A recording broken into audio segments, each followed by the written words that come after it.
He says, he says, I can't run a 911. So he went to the armory and got a Model 10, which is 38 special revolver. So he was handcuffed with this to the box. I was handcuffed with this to the box. And I had a 45 on this side. And I carried it locked and loaded. Because how you got in trouble, how you gonna draw the son of a bitch, reach over and get Yeah, it you going. couldn't with that box on you. And so anyway, we went down and had that fixed. And coming back, we caught a ride with a colonel in his helicopter was a Huey. And I had to sit on the goddamn outside of my feet over the edge of the doors. Oh, Jesus. And foot, the box is here and then foot's over here. But he's reaching up and gotten a hold of a part of the frame, and there was nothing for me to get hold of because it was just a goddamn door gunner right here. Well, the co-pilot decided he needed pictures of the Buddha. And the Buddha was about a bigger than that, twice of this room. But when they come in like this and come around, and so he could get good pictures. Well, I'm on the downhill side, and I knew that box was sliding out. So there's that goddamn steel with the kind of diamonds on this for tread on them.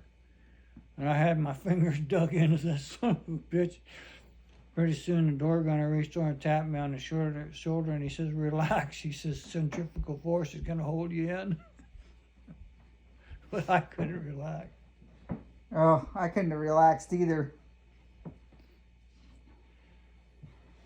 Then when we closed down the unit, well, we had to take all our stuff down there to turn it in. So I got to go down there then too. So did it have places you guys went and ate in Da Nang, or? Yeah, it was just Nha Trang. Oh, in the train? Yeah. Oh yeah, they had a nice hotel there. So you guys could go out and do a little bit and sightsee and... So did you No. go see the Buddha? No, I stayed the hell away from the Buddha. No, I didn't go out. I'd seen enough. Because the first time we were down there, we were staying at Camp McDermott, which is an army base, and we were going in to see some of the sights in town. And we was in a Lumbretta, which is a bicycle deal with two wheels on back and a place you set in. It'll hold a couple people, maybe 4. Well, our driver run into a outfit and they had a wreck. And Foot says, get the hell out of here. So I bailed out, he bailed out, we run into the crowd because there was a hell of a turmoil going. Then we caught another Lumbretta and went down to the Nha Trang Hotel.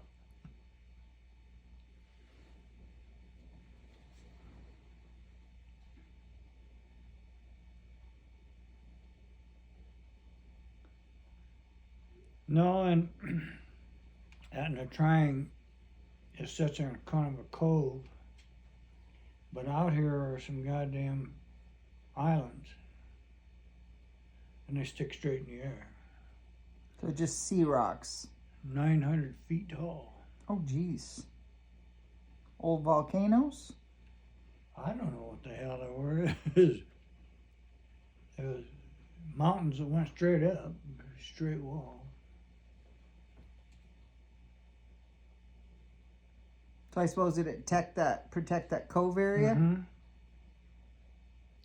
Yeah, we could have went down and went water skiing. The Navy had boats down there, and you could go water skiing. But I decided I didn't want to go water skiing.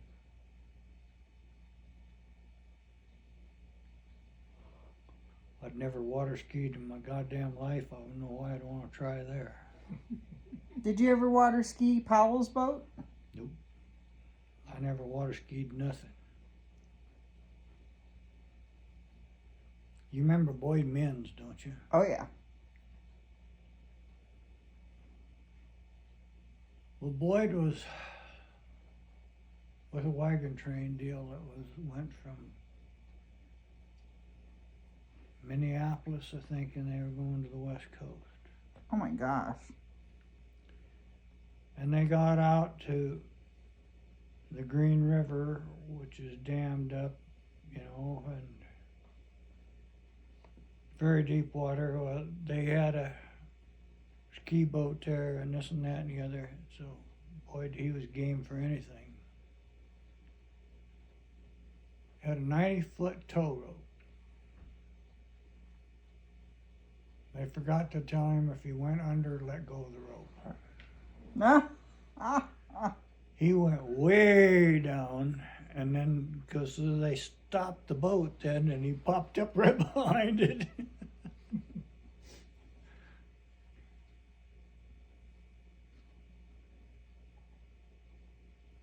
No, I didn't need nothing like that.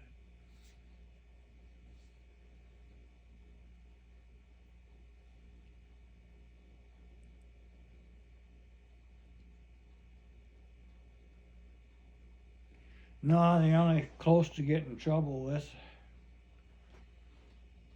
one of the guys from Echo Recon. I don't remember what I had that I had to give him, flashlight batteries or something, D-cell. Anyway, he says, anything you'd like to have as a souvenir? And I says, well, what do you mean? He says, oh, we get in firefights, so usually there's some weapons around, and we collect them, bring them back. I says, I'd really like to have a Thompson submachine gun. We goddamn a couple weeks later, here he showed up with one, with 100-round drum. So we cleaned it all up, went over and got supply and got some .45 ammunition. So we loaded the drum with every other one a tracer. So I figured now if we have a mad minute, a guy go up on that berm and he could shoot this. Well, I had a trainee by then, 5 of them. And I wasn't supposed to be out there. That was against the rule.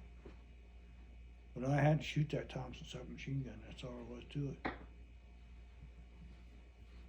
We had a mad minute, they put a 80 millimeter flare, mortar flare in the air.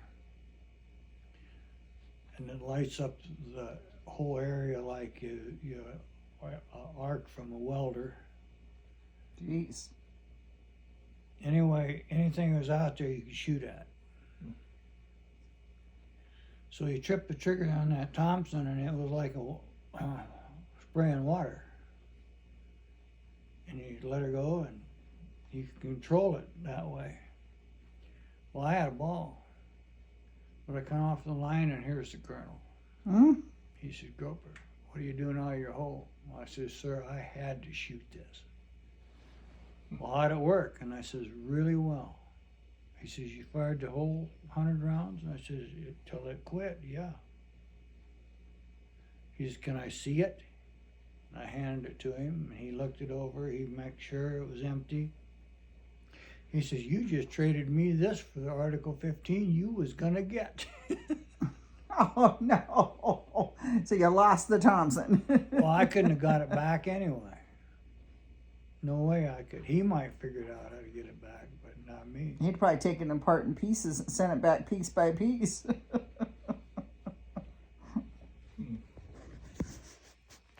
But that was the closest to the trouble I could have got in.